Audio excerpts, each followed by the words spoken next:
As we all know, many of the top players have very different wrist conditions at the top of the backswing.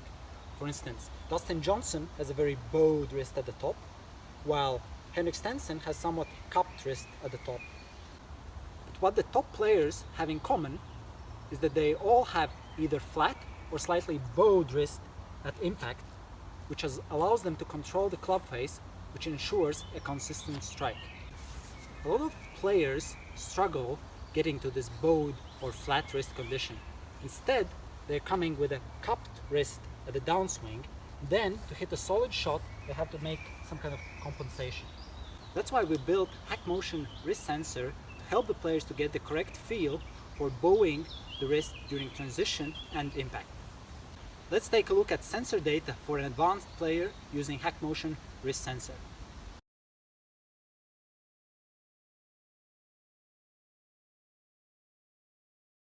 Here you can see how HackMotion software can give you a real-time 3D replay of the wrist during the swing. You can also click through a frame-by-frame replay and examine the wrist angles at each part of the swing. Positive angle means wrist extension, also called wrist cupping. Negative angle means flexion or bowing of the lead wrist.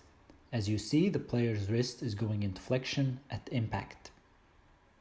On the right-hand side, you can see a graph showing the wrist flexion and extension.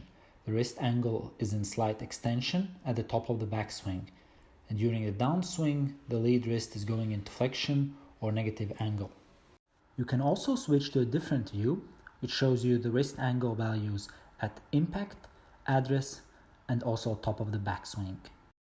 So how to use HackMotion sensor in practice?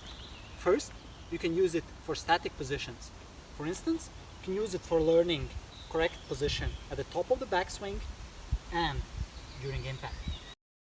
To train the correct wrist motion, you can switch on the biofeedback mode with desired wrist angles, in this case flat or slightly bowed lead wrist. When you have achieved this wrist angle, you will hear music playing.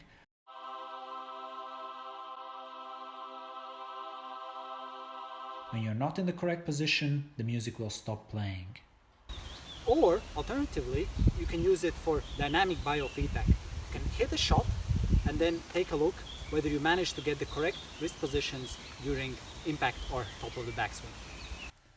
To set dynamic biofeedback, select the desired wrist angle and the position in the swing you want to train, in this case, wrist angle at impact. Then, hit a shot and you will immediately receive positive feedback if your wrists were in correct position during impact.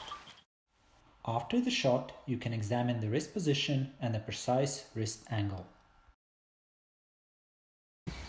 If you're interested in a demo, then be sure to check our site at hackmotion.com or simply click the link next to the video. Thanks for watching, and I'll see you next time.